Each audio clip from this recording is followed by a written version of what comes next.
What's going on, guys? Welcome back. My name is Brandon. We got a fun MIG welding episode today, and we're going to talk about jigs and templates. Stick around.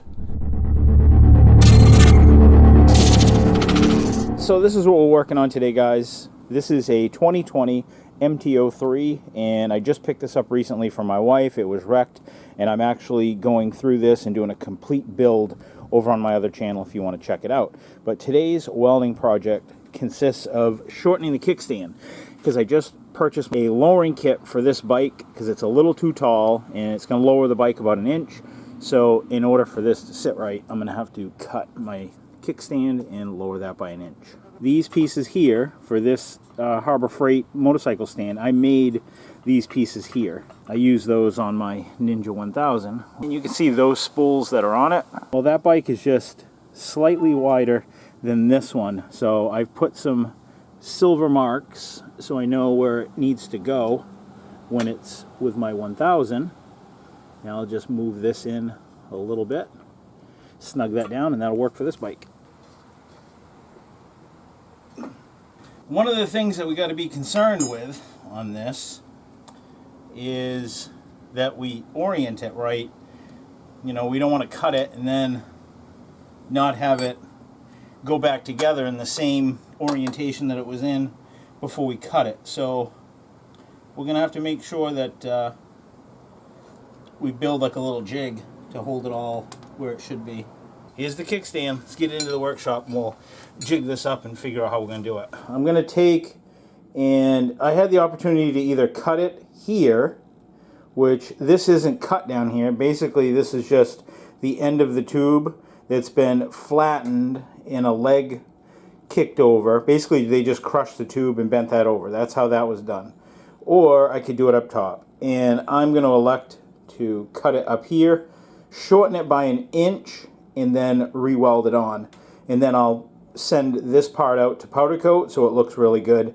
And I got a couple other parts. The upper clamp for the forks, I want to powder coat that as well. So I think the first thing we got to do is we got to make sure that the orientation and the angle is right. See how this angle is here, and then this goes down like this. So what that means that we've got to do is we've got to secure it so that once we cut this off, that this tube doesn't end up rolling that way or that way, and that we get this angle right again. And that's going to involve just basically welding some tabs onto my table, and then once we're all done, we'll just break the tabs off. That's the great part about having a fabrication table. I could also do this on a scrap piece of metal too. If I had, you know, like a big sheet of plate steel, I could set this on the plate steel and then weld those brackets onto that. Let me start mocking it up with some scrap metal and just putting some pieces here and there, and I'll show you exactly how I'm coming up with this.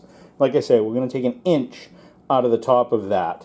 I think I've got this pretty well figured out so that I can keep this in place, get it all jigged up before I go cutting it. So you see under here, you got a gap all along that. So I need to maintain that gap. So I've got a piece of plate steel right here. I will slide that under, and you can see it just barely touches it. That's what I want, just like that. So now that'll keep that gap all the way across.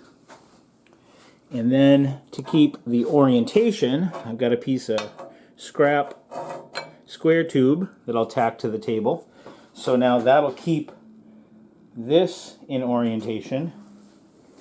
Now we need to make sure that it doesn't rotate or turn. That'll be this little nut right here that'll get tacked underneath that, so that keeps that orientation. And then to keep this orientation up here, it's already flat against the table, we'll put this just like that. So that'll keep this all in alignment.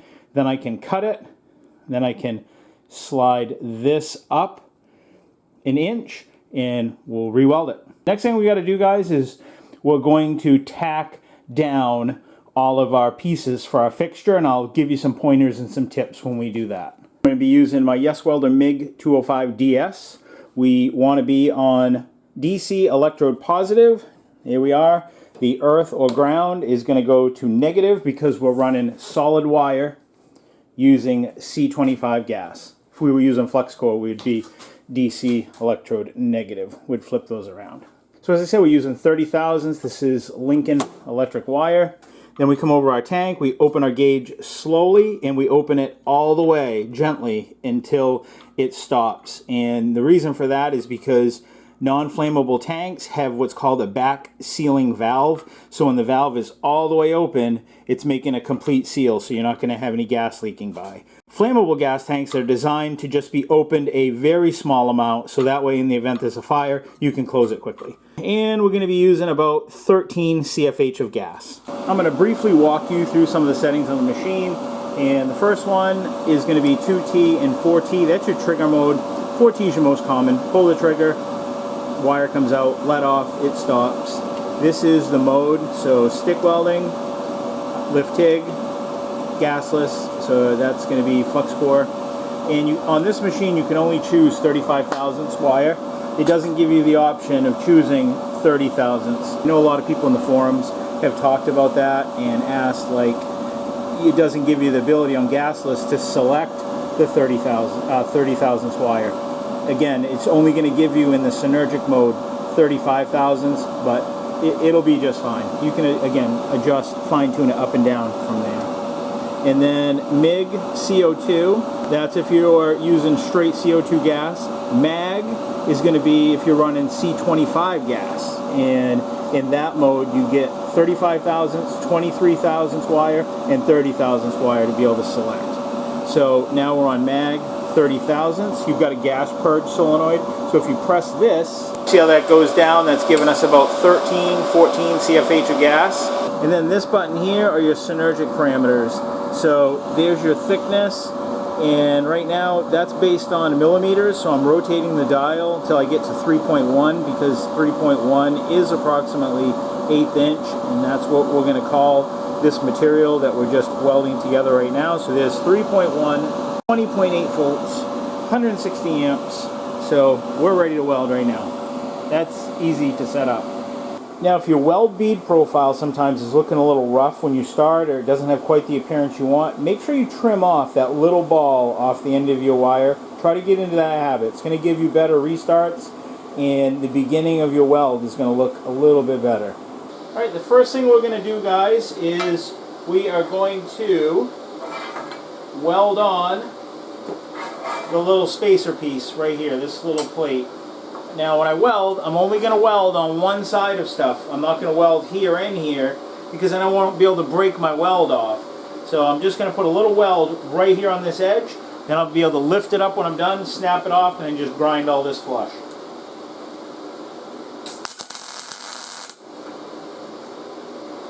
Just remember, this doesn't have to do a whole lot, guys. I just need this so it doesn't slide around the table, that's all. Little tiny high spot right there where that weld is. I just want to grind that down so it's nice and smooth. Okay, so that will fit just like this. We'll weld that like that. That's touching nicely.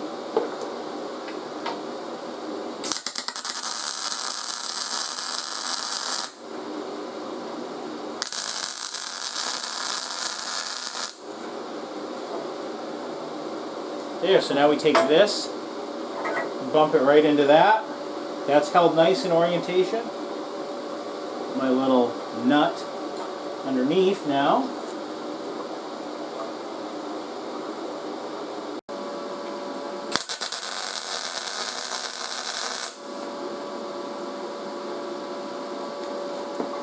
There, see that, guys?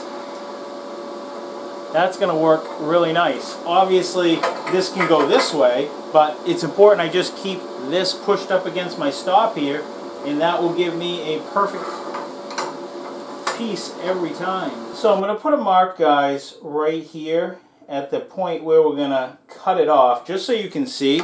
And then I'm going to come back and make a mark at 1 inch, which is right there.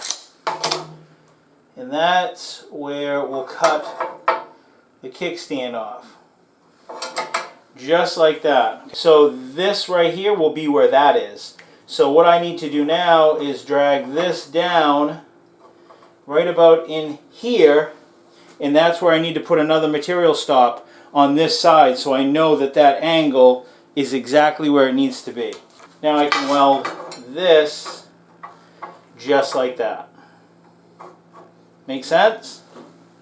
So once I cut it here and cut it here, I'll slide this up, bump it into this, put a tack right here and here, and then roll it and do the same, and then everything will all be in alignment and in order.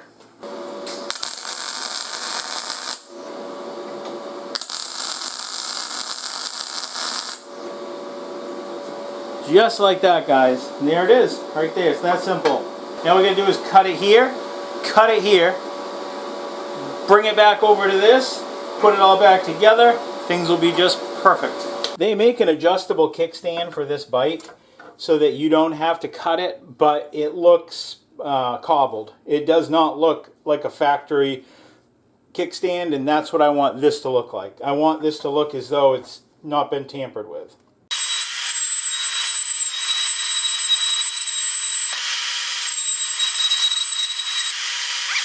And if you want to see how I built this, guys, I built this little portable bandsaw stand. This one is for a Milwaukee, and this just comes off with one little clamp underneath, and the saw can come right away. One of the first things we got to do is grind back all this paint, and I'm going to bevel the edges of this metal just a little bit to give the weld metal a place to go.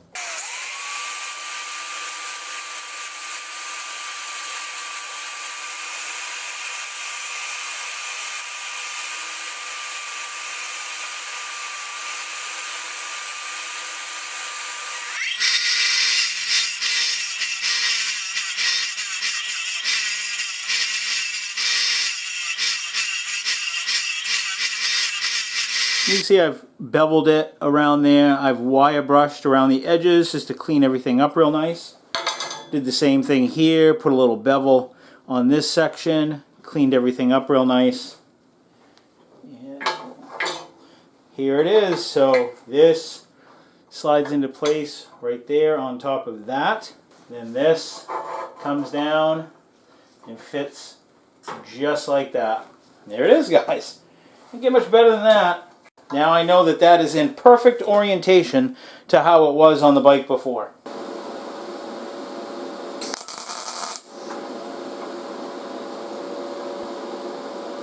That's pretty cool, guys. I mean, look at that. That'll look factory when it's done, especially once it gets all powder coated. Yeah, that'll be nice. So we'll get a tack on the back just so it doesn't pull it around. And if you're wondering how much metal pulls when you're welding it, it pulls a lot. I actually have a video where I measured it using a micrometer. I'll put a link up above and you can check it out. And this is why when you weld something together, you need to tack it together in sections and work against opposing forces. And I explain it in that video. Go ahead and check it out. I think you'll find it pretty interesting. Wow, that does a nice bead, guys.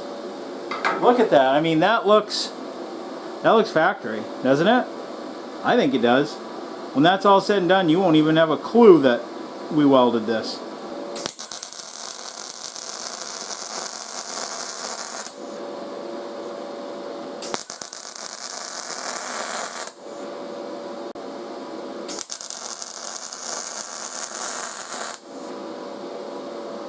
Once that's all powder coated, that looks as good as the factory did it. Let me go wire brush it real quick. Alright, now we're going to do a little upgrade. See this split seam? This is where they took this round tube and then just hammered it flat on a machine and then just put a bend on the end of it. Well, it's opened up because it's bent a little bit. Well, I'm going to close it up with some weld all along the edge of it. So we're going to have to back our settings down and then we can just grind it, make it look real good. Alright, let's back down our amperage from 160 down to, let's say, we'll try 100. That's pretty thin metal, and we don't want to blow it apart. So let's try that.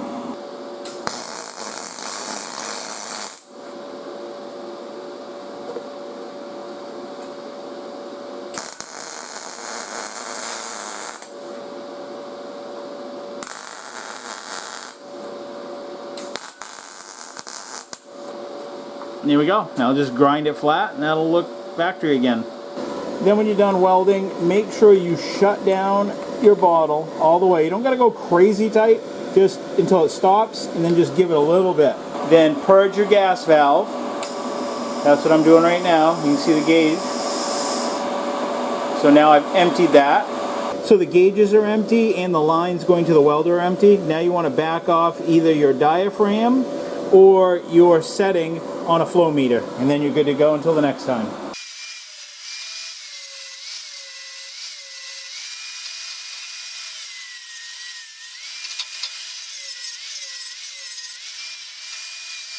And here's the reason why you don't weld on opposing sides when you're setting up, or you try not to. I mean, you can't always say always, because always is a pretty hard, fast rule, but for the most part, you never want to weld on opposing sides when setting up templates or jigs, because now you can just pull that off. Now, if I welded it here, and opposing sides here, this isn't going to come off very well. Take a pair of pliers. There we go. Snap that right off. Now I can just grind my table flush. Left very little. You can see a little bump right here from where the plate was. Left a little here, a little more there. So we'll do the same thing to this one. There we go. Now just grind that down flush and we're back in business. And that's all there is to it, guys. I want to thank you for watching. Thank you guys for tuning in. And if you're wondering about any of the tools that you see me using, I'll have links down below in the description, especially this welder that you see behind me. You'll save quite a bit of money at checkout if you use the promo code. Until next Friday, guys, I will see you then. Take care, like, comment, subscribe. Bye.